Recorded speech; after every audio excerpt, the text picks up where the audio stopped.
மீடியாவை ஃபுல் கண்ட்ரோலில் வச்சுட்டு மெயின் ஸ்ட்ரீம் மீடியாவை பணபலம் இல்லைனா அவங்களோட மசில் பவர் அப்புறமா அவங்களோட யூஷுவல் டாக்டிக்ஸ் யூஸ் பண்ணி எப்பவுமே கண்ட்ரோலில் வச்சிருக்கக்கூடிய இந்த திமுகவுக்கு ஒரு பயம் வர ஆரம்பிச்சிருச்சு. ஏன்டா இவ்வளோ கண்ட்ரோல் பண்ணி வச்சிருக்கோம், இதை தாண்டியும் நம்ம பண்ணக்கூடிய இந்த அவல ஆட்சி மக்களுக்கு போய் சேருது, எல்லா ரேப் நியூஸும் ரிப்போர்ட் பண்றாங்களே, செக்ஷுவல் அலிகேஷன்ஸ் எல்லாம் இவ்வளோ இருக்கு, திமுக காரன் எல்லா இடத்துலயும் மாட்டுறானே, அப்ப என்ன பண்றது, யார் இதை ஆம்பிளிஃபை பண்றா அப்படின்னு நான் பார்த்தா யாரும் இந்த அரசாங்கத்துக்கு எதிராக பேசிடக்கூடாது. அப்படியே அரசாங்கத்துக்கு எதிராக பேசி அந்த கருத்துக்களை நீங்க கொண்டு போய் போட்டீங்க அப்படின்னா உங்களை நாங்க சமன்ஸ் கொடுத்து வெயில்ல நிக்க வச்சு உங்களையும் நாங்க ஒரு பிரச்சனைக்குள்ளாக்குவோம், பொருளாதார ரீதியாக உங்களை முடக்க முயற்சி பண்ணுவோம் அப்படிங்கிற indirect threat of the state. இத்தனை பேர் இருக்கீங்க, நீங்க எல்லாம் பார்த்திருப்பீங்க, ஒரு பெரிய இன்ஃப்ளூயன்சர் சாப்பிட்டுக்கிட்டே இருப்பாரு, ஃபுட் இன்ஃப்ளூயன்சர் சாப்பிட்டுக்கிட்டே இருப்பாரு, அவர் பண்ணக்கூடிய தப்பு ஜெண்டர் ரிவீலிங். சட்டம் என்ன சொல்லுதுன்னா உங்க குழந்தையோட அந்த பாலினத்தை சொல்லக்கூடாது, தெரியக்கூடாது அப்படின்னு. ஆனா அதை ஓபனா ரிவீல் பண்ற அப்படி. அப்ப அவருக்கு அகைன்ஸ்ட் என்ன ஆக்ஷன் எடுத்தீங்க? எதுவுமே எடுக்கல. ஏன் எடுக்கல? ஏன்னா அவர் ஃபர்ஸ்ட் ஃபேமிலிக்கு க்ளோஸா இருக்காரு. சோ இதுவரைக்கும் போட்ட வீடியோக்களை எடுத்தாகணும் அப்படிங்கிற அந்த கட்டாயம் எனக்கு கொடுக்கப்படல. பட் பல பேர் இந்த யூடியூப் சேனல்ஸ்ல சமன் பண்ணிருக்காங்க பாத்தீங்களா, அதுல பல பேர் எதுக்கு நமக்கு வம்பு அப்படின்னு சொல்லிட்டு அவங்க எடுத்துட்டாங்க. பட் தார்மீக அடிப்படையில் அதை நான் பண்ண விரும்பல. இவங்களுக்கு தான் அதெல்லாம் எதுவுமே தெரியாது, துண்டிச்சிட்டு வச்சு ஒழுங்கா படிக்கிறது இல்லையே. சோ அந்த ஒரு லேக் ஆஃப் திறமையினால இன்செக்யூரிட்டி ஜாஸ்தியா இருக்கு சார். பேசிக்கா சிம்பிளா சொல்லணும்னா சார், இன்காம்படன்ஸ்னால இன்செக்யூரிட்டி ஜாஸ்தியாகுது சார். அதனால எல்லாரையும் முடக்க பாக்குறாங்க. இது எல்லாம் சேர்ந்து இவங்களுக்கு 2026 ஒரு பாடம் கற்பிக்கப்படும்ங்கிறது என்னோட நம்பிக்கை. வேலை வேண்டுமா? ப்ளூ ஓஷன் இருக்கிறது. 10th 12th டிப்ளமோ டிகிரி படித்தவர்களுக்கு உணவு, தங்குமிடம், இஎஸ்ஐ, பிஎஃப், இன்சூரன்ஸ் உள்ளிட்ட சலுகைகளுடன் அனுபவத்திற்கேற்ற நல்ல சம்பளம் 15,000 முதல் 30,000 வரை. பெண்களுக்கு முன்னுரிமை. 2,000க்கும் மேற்பட்ட வேலை வாய்ப்புகள் உள்ளன. இப்போதே தொடர்பு கொள்ளுங்கள். Blue ocean.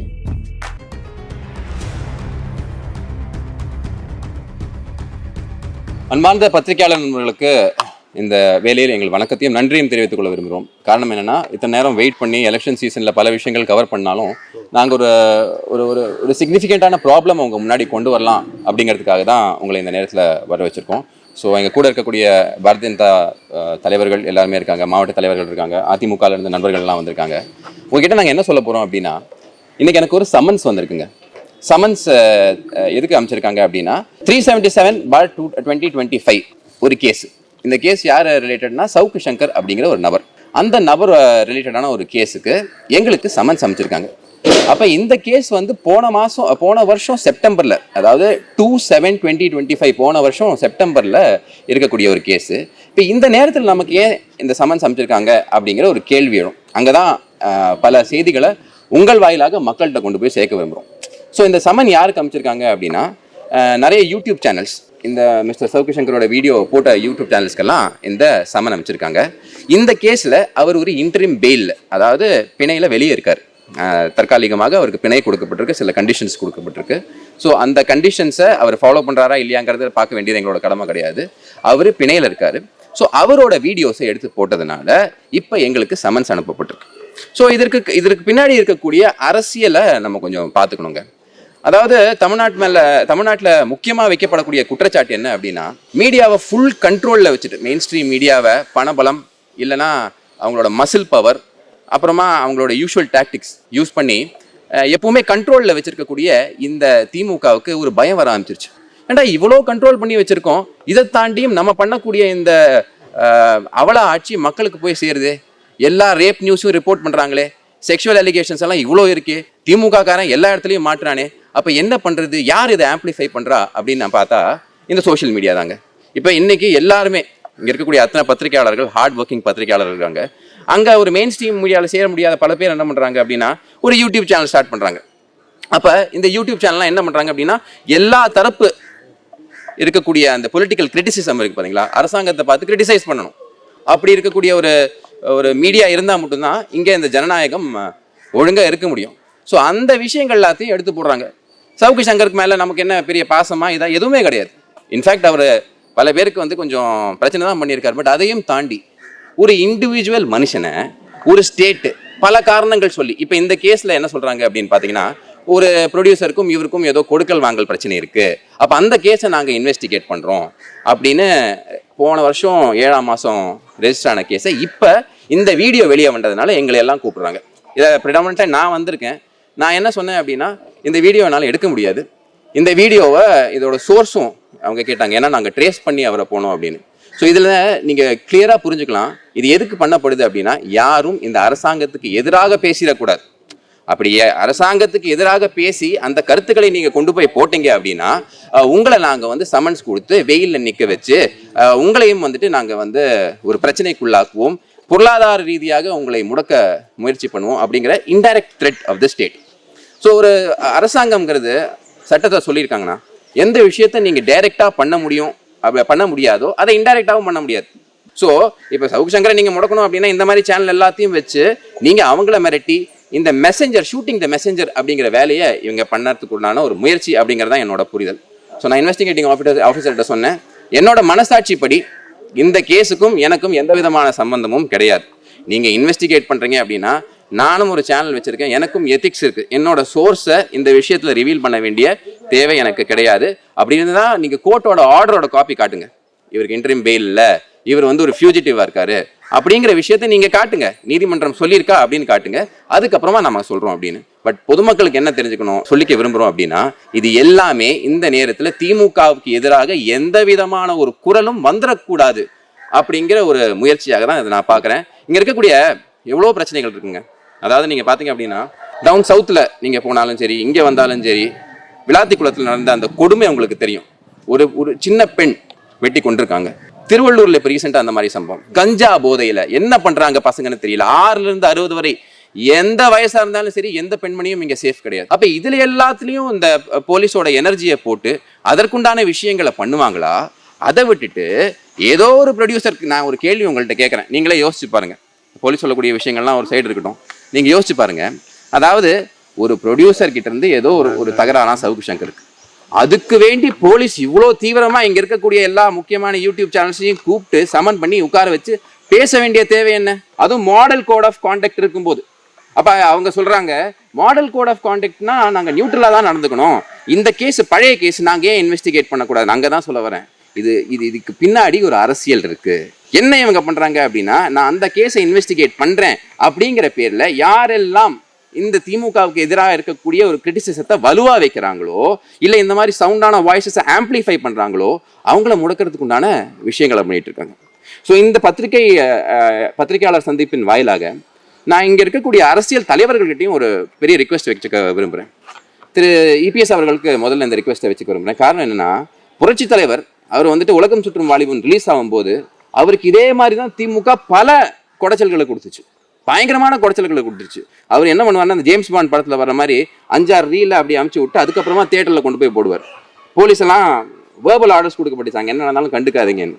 ஏன்னா இவரோட புகழ் வெளில வந்திருக்கக்கூடாது, இவர் செய்யக்கூடிய அந்த நல்ல விஷயங்கள் வெளியே வந்திருக்கக்கூடாது. ஸோ திமுக இது காலமாக பண்ணிட்டு இருக்கு. இன்னைக்கு இது வந்துட்டு ஒரு அடுத்த லெவலுக்கு கொண்டு போயிருக்காங்க திமுக அப்படிங்கிறது தான் எங்களோட ஒரு புரிதல்.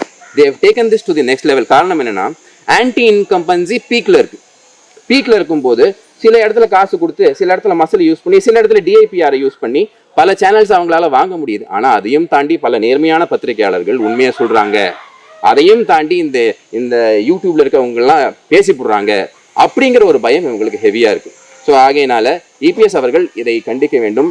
அது மட்டும் இல்லாம மாண்புமிகு நயனா நாகேந்திரன் அவர்கள், திரு அண்ணாமலை அவர்கள் ஏற்கனவே திரு சவுக்கு சங்கர் அவர்கள் எவ்வளோ இந்த அரசியல்வாதிகளுக்கு எகென்ஸ்டாக பேசினாலும், அண்ணாமலைக்கு எகென்ஸ்டாக பேசினாலும், உள்ளே போகும்போது ஒரு மேன் வெர்சஸ் த ஸ்டேட். இந்த நிலைமை யாருக்கும் வரலாம், மைக் பிடிச்சிருக்க உங்களுக்கும் வரலாம், எனக்கும் வரலாம், யாருக்கு வேணா வரலாம். இந்த மாதிரி ஒரு பிரச்சனை வரும்போது ஸ்டேட்டுக்கு அகேன்ஸ்டாக இந்த மாதிரி ஆக்ஷன் இன்டைரக்டாக எடுக்கும்போது நாம கூட நிற்கணும். இல்லைன்னா நாளைக்கு என்ன ஆகும் அப்படின்னா, இதை விட ஒரு பெரிய அநீதி நமக்கு நடக்கிறதுக்கு உண்டான வாய்ப்பு இருக்குது. அதனால தான் இந்த சமன்ஸில் இருக்கக்கூடிய பிரச்சனைகளை நான் உங்ககிட்ட கொண்டு வரேன். மற்றபடி இந்த சவுக்கு சங்கருக்கும் நமக்கும் என்ன சம்மந்தமும் கிடையாது. அவர் இன்ஃபேக்ட் நமக்கு பிரச்சனை உண்டாக்கியிருக்காரே தவிர பெருசாக எதுவும் நல்லது பண்ணதில்லை. அதே மாதிரி பல பேருக்கும் பண்ணியிருக்காங்க. பட் இந்த தருணத்தில் ஆர்டிகல் 19 ஆஃப் த கான்ஸ்டியூஷன் தான் ரொம்ப முக்கியம். சமன்ஸுங்கிறது என்ன தெரியுமா சார்? இப்போ நீங்கள் கேட்பீங்க, சார் ஒரு சமன்ஸ்க்கு வேண்டி இவ்வளோ பெரிய ப்ரெஸ் மீட்டா அப்படின்னு. சமன்ஸுங்கிறத பற்றி சுப்ரீம் கோர்ட் என்ன சொல்லியிருக்கு அப்படின்னா, அதாவது summons is a very serious legal document. It has to be served with proper application of mind and not as a routine procedure. சும்மா ஏதோ ஒரு ரொட்டீன் ப்ரொசீஜருக்கு நீங்கள் சமன்ஸை சர்வ் பண்ணக்கூடாது. ரொம்ப ஸ்ட்ராங்காக இருந்தது. ஏன்னா என்னோட டைம் இப்போ வேஸ்ட் ஆகுது, இத்தனை பேரோட டைம் வேஸ்ட் ஆகுது. ஸோ ஆகையினால நீங்கள் அது பண்ணும்போது அதுக்கு ப்ராப்பர் அப்ளிகேஷன் ஆஃப் மைண்டாக இருக்கணும். அது மெஜிஸ்ட்ரேட்டாக இருந்தாலும் சரி, எக்ஸிக்யூட்டிவாக இருந்தாலும் சரி. பல கேஸில் என்ன இருக்குது அப்படின்னு பார்த்தீங்கன்னா, இந்த பத்திரிகை சுதந்திரத்தை முடக்கக்கூடாது, கருத்து சுதந்திரத்தை முடக்கக்கூடாது சுப்ரீம் கோர்ட் கிளியராக சொல்லியிருக்கு. இப்போ நான் ஒரு கேஸ் சொல்கிறேன், Rajnarain versus state of UP. அதே மாதிரி இங்கே இருக்கக்கூடிய திரு நக்கீரன் கோபால் அவர்களோட கேஸ்.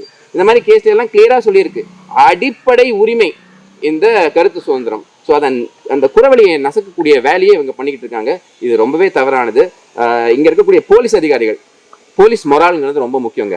இவ்வளோ சட்ட பிரச்சனை வர்றதுக்கு காரணம் என்னன்னா, போலீஸை ஒரு பொலிட்டிக்கல் ஃபோர்ஸாக மாற்றி வச்சிருக்காங்க. அத்தனை திறமையான அதிகாரிகள் இருக்காங்க, அத்தனை பேர் இங்கே வந்து திறமையாக இருக்காங்க, அவங்களுக்கு ஒரு நல்ல எண்ணம் இருக்குது. ஆனால் என்ன பிரச்சனை, பேனர் மண்டையில் விழுது, பொன் குழந்தைங்க மண்டையில் விழுது, இந்த மாதிரி கஞ்சா தலைக்கு ஏறி வீடுக்கு வீடு ஓடி போய் அடிக்கிறான். அதையெல்லாம் போய் பார்த்தா லிங்க் எங்கே இருக்குது அப்படின்னு பார்த்தீங்கன்னா திமுக காரண்ட் இருக்குது. அப்புறம் போய் அவங்க எப்படி கேட்க முடியும்? So political control over the police force ரொம்ப ஹெவியாக இருக்குது இந்த இடத்துல. ஆகினால அவங்களால எஃபிஷியண்ட்டாகவே செயல்பட முடியல. எல்லா டைமும் என்ன பண்ணுறாங்க அப்படின்னா பொலிட்டிக்கல் இன்டெலிஜென்ஸ், எதிர்கட்சிக்காரன் எங்கே போகிறான், என்ன பண்ணுறான், அவன் என்ன வீடியோ போடுறான், அதை பாரு அப்படின்னு தொடைநடுங்கித்தனமாக இருந்திருக்காங்க. அதுக்கு இதுக்கு முன்னாடி இருந்த அரசாங்கம் இபிஎஸ் அவர்கள் நீங்கள் பார்த்துருப்பீங்க, பத்திரிகையாளர் நீங்கள்லாம் இருக்கீங்க, உங்களுக்கு தெரியும், என்னென்னமோ அவரை பற்றி பேசுன்னு பேசிகிட்டு இருப்பாங்க. எவ்வளவோ ப்ரொட்டஸ்ட் ஆகுனா அந்த கையில் ஒரு தப்பு எடுத்து தாரட் எடுத்து இங்கே அடிச்சுக்கிட்டு அப்படியே ஆடிக்கிட்டு இருப்பாங்க. ஐயோ தமிழ்நாடு இப்படி ஆயிடுச்சேன்னு. இன்னைக்கு என்ன நிலைமையில இருக்கு? யார் எந்த போராளியும் வரல. அவங்களோட அந்த நெக்ஸஸ் பாருங்க, அந்த போராளிகளும் வரல, அதே மாதிரி அதை எடுத்து பேசக்கூடிய இன்ஃப்ளூயன்சர்ஸும் வரல. இப்போ சோஷியல் மீடியா இவ்வளோ கேட்குறாங்கன்னு நான் ஒரு கேள்வி கேட்குறேன் சார். இத்தனை பேர் இருக்கீங்க, நீங்க எல்லாம் பார்த்துருப்பீங்க, ஒரு பெரிய இன்ஃப்ளூயன்சர் சாப்பிட்டுக்கிட்டே இருப்பார், ஃபுட் இன்ஃப்ளூயன்சர் சாப்பிட்டுக்கிட்டே இருப்பார். அவர் பண்ணக்கூடிய தப்பு ஜெண்டர் ரிவீலிங். சட்டம் என்ன சொல்லுதுன்னா, உங்க குழந்தையோட அந்த பாலினத்தை சொல்லக்கூடாது, தெரியக்கூடாது அப்படின்னு. ஆனா அதை வந்து ஓப்பனா ரிவீல் பண்ற அப்படி. அப்ப அவருக்கு அகேன்ஸ்ட் என்ன ஆக்ஷன் எடுத்தீங்க? எதுவுமே எடுக்கல. ஏன் எடுக்கல? ஏன்னா அவர் வந்துட்டு ஃபர்ஸ்ட் ஃபேமிலிக்கு க்ளோஸா இருக்கார். அதே மாதிரி இன்னொரு 2 பேர் உட்காந்துருப்பாங்க, 2 பேரும் பேசிக்கிட்டே இருப்பாங்க, பிளிப்போ என்னமோ ஒன்று, கெட்ட வார்த்தையாக தான் பேசியிருப்பாங்க. ஒரு ஆக்ஷன் எடுத்திருக்கீங்களா இது வரைக்கும்? ஏன்? அவங்கெல்லாம் இந்த நட்பு வட்டாரத்தில், திமுக நட்பு வட்டாரத்தில் இருக்காங்க. ஸோ இந்த சம்மன்ஸோட எசன்ஸ் என்னன்னு நம்ம உங்ககிட்ட மறுபடியும் சம்ம பண்ணோம் அப்படின்னா, இந்த அரசாங்கத்துக்கு எதிராக பேசக்கூடிய யாராக இருந்தாலும் one way or the other நாங்கள் ஒன்று டார்மெண்ட் பண்ணுவோம் அப்படின்னு. இந்த மாதிரி ஒரு மிரட்டலுக்கோ உருட்டலுக்கோ பயப்பட வேண்டிய தேவை நமக்கு இல்லை. நீதிமன்றத்து மேலேயும் நீதி மேலேயும் மக்கள் மேலேயும் நமக்கு நம்பிக்கை இருக்குது. ஸோ இந்த விஷயத்தை உங்ககிட்ட பாஸ் ஆன் பண்ணுறதுக்கு தான் இந்த ப்ரெஸ் மீட். சார் இதில் எஸ்பெஷலி பார்த்தீங்கன்னா, இப்போ அவர் வெளியில் வரும்போது பிணை கொடுக்கும்போது சில கண்டிஷன்ஸ்லாம் சொல்லியிருந்தாங்கன்ற போது பொது வெளியில் திரும்ப பேசக்கூடாதுன்ற மாதிரியான ஒரு விஷயம் இருக்குது. அதை மீறி சவுக்கு சங்கர் பண்ணியிருக்கிறார். இப்போ அதை வீடியோ போடுறதுனால உங்களுக்கு இந்த பிரச்சனைகள் வருதுன்ற அந்த மாதிரி ஏதாவது சொன்னாங்களா? இப்போ இதே எக்ஸாக்ட் விஷயம் தான் சொன்னாங்க. அதாவது ஒரு கண்டிஷன் இருக்கு, அந்த கண்டிஷனை வயலேட் பண்ணிட்டாரு, அதனால வந்து நீங்க வீடியோ போடக்கூடாதுன்னா விட அந்த கண்டிஷன் வயலேட் ஆக்கியிருக்காங்க. ஸோ நாங்கள் அவருக்கு பின்னாடி போகிறோம். நல்லா புரிஞ்சுக்கோங்க, பொதுமக்களின் புரிதலுக்கு வேண்டிய சொல்கிறேன். கண்டிஷனை இவங்க வயலேட் பண்ணாங்கன்னு வச்சுக்கோங்க, இவர் கண்டிஷனை வயலேட் பண்ணுறாரு, ஆகினால பெயிலை கேன்சல் பண்ணுங்கன்னு போய் நீதிமன்றத்தில் சொல்லி உத்தரவு வாங்கிட்டு அவங்க வரணும். அதுக்கப்புறமா நாம வந்து அந்த மாதிரி ஒரு ஃபியூஜிட்டிவ்க்கு ஹெல்ப் பண்ணோம்னா அது தவறு. அந்த மாதிரி ஒரு ஆர்டர் வரல. நான் கேட்டேன், அந்த மாதிரி இருக்கான்னு. இல்லை ஆர்டர் ரிசர்வ் பண்ணப்பட்டிருக்கு. அப்போ ஆர்டர் காட்டுங்க. அதுக்கு முன்னாடி எதுக்கு இந்த தீவிரத்தை காட்டுறீங்க? எத்தனையோ கேஸ்ல காட்டாத தீவிரத்தை நான் என்ன சொல்றேன், வேங்கை வயல்ல அத்தனை நாளா சும்மா இருந்திருக்காங்க, எதுவுமே கண்டுபிடிக்க முடியல. ஆனா இங்க என்ன இவ்வளவு தீவிரம்? Pudding so much energy into this. So அதுதான் இது அரசியல்னு சொல்ல வரேன். அது மாடல் காண்ட் ஆஃப் கண்டக்ட் இருக்கும்போது அவங்க சும்மா சொல்லிக்கலாம் இந்த கேஸை, but you are going after a political opponent. இதுதான் இருக்கு முன்னாடி இது உள்ள இருக்கக்கூடிய விஷயங்க பிரதர். இதை வந்து நீங்க வந்து டைரக்டா புரிஞ்சுக்கணும் அப்படின்னா நீங்க இந்த விஷயங்கள் எல்லாத்தையும் ஃபாலோ பண்ணினாலே உங்களுக்கு தெரியும், ஆஹா இதுக்கு தான் அதுவா, இங்க சுவிட்ச் போட்டு அங்க பல்ப் எரியும் அப்படிங்கறது ஐடியா. ஸோ இது வரைக்கும் போட்ட வீடியோக்களை எடுத்தாகணும் அப்படிங்கிற அந்த கட்டாயம் எனக்கு கொடுக்கப்படல. பட் பல பேர் இந்த யூடியூப் சேனல்ஸ்ல வந்துட்டு சமன் பண்ணியிருக்காங்க பாத்தீங்களா, அதுல பல பேர் எதுக்கு நமக்கு வம்பு அப்படின்னு சொல்லிட்டு அவங்க எடுத்துட்டாங்க. பட் தார்மீக அடிப்படையில் அதை நான் பண்ண விரும்பல. ஸோ இப்போ வந்துட்டு நான் வந்து என்கிட்ட சொன்னாங்க, நாங்கள் வந்து உங்களோட சோர்ஸ் யார் உங்களுக்கு வீடியோ கொடுக்குறாங்க அப்படின்னு நாங்கள் தெரிஞ்சுக்க விரும்புகிறோம். நான் என்ன சொன்னேன் அப்படின்னா, சவுக்கு சங்கர் எனக்கு வீடியோ கொடுக்கணும், எனக்கும் அந்த ஆளுக்கும் எந்த சம்மந்தமும் கிடையாது. பட் இருந்தாலும் இந்த ஆளை வந்துட்டு விச் ஹண்ட் பண்ணுறாங்க, பொலிட்டிக்கலாக அவரை வந்து அரசியல் ரீதியாக துன்புறுத்துக்கிறதுக்கான முயற்சி நடக்குது. அப்போ ஒரு இண்டிவிஜுவலாக, ஒரு அரசியல்வாதியாக, பத்திரிகை துறையை ஒரு ஐபி நியூஸ்னு ஒரு சேனலை வச்சுட்டு எனக்கு தெரிஞ்ச அளவுக்கு நடத்துகிற ஒரு நபராக என் மனசாட்சி அந்த மாதிரி விஷயம் பண்ணுறதுக்கு இடம் கொடுக்கல சார். நீங்கள் ஒரு கோர்ட் ஆர்டர் வாங்கிட்டு வந்து எங்கிட்ட சொல்லுங்கள், இந்த மாதிரி விஷயத்த கோர்ட் சொல்லுது அப்படின்னு சொல்லுங்கள். இந்த கேஸ் நம்பருக்கும் நான் போட்ட வீடியோக்கும் எந்த சம்மந்தமும் இல்லை. நீங்கள் ட்ரேஸ் பண்ணி போகிறதுக்கு அவர் கண்டிஷனை வயலேட் பண்ணுறாங்க, நீங்கள் ஒரு ஆர்டர் கொடுங்க, definitely will cooperate with the police அப்படின்னு சொல்லியிருக்கேன். பட் மெயின் மேட்டர் என்ன அப்படின்னா, இது வந்து political witch hunt. Election commission of இந்தியாவுக்கு நம்ம வந்து இது ஒரு ரெப்ரஸன்டேஷனாக நம்ம தோழமை கட்சிகளும் நம்ம எல்லாரும் கொண்டு போய் கொடுப்போம். What can not be done directly should not be done indirectly sir, அதான் விஷயம். ஆட்சி மாற்றம் நடந்தால் இது நிச்சயமா இது இருக்குதுவாங்கன்னு நினைக்கிறீங்களா? சரி, அதான் நான் உங்களுக்கு சொல்றேங்க. இப்போ போன தடவை திரு இபிஎஸ் அவர்கள் இருக்கும்போது அவ்வளோ அவதூறு, அவ்வளோ குற்றச்சாட்டு, அவரை வச்சு அந்த அளவுக்கு கிரிட்டிசைஸ் பண்ணிட்டு இருந்தாங்க, வன்மங்கிட்டு இருந்தாங்க நிறைய பேர். அப்போ யாரையாவது அரெஸ்ட் பண்ணியிருக்காரு அவரு? நீங்க சொல்லுங்க, இத்தனை பேர் இருக்காங்க, யாரையாவது அவர் அரெஸ்ட் பண்ணியிருக்காரா? பத்திரிகை சுதந்திரத்துக்கு பறிச்சிருக்காரு. எங்க அப்படி கிடையாது, தும்புனா அரெஸ்ட். எல்லாருமே எங்க கட்சிக்காரங்க போன மாசம் வந்து ஒரு யங்ஸ்டர் மாநில செயலாளர் IT and social media Sangeeth Prince, அவனை வந்து சம்பந்தமே இல்லாமல் கொண்டு போய் ஏதோ ஒரு ட்விட்டர் போஸ்ட்டுக்கு ஒரு மாசம் கொண்டு போய் உள்ள வைக்கிறீங்க. அப்ப என்ன மனசாட்சி இருக்கு உங்களுக்கு?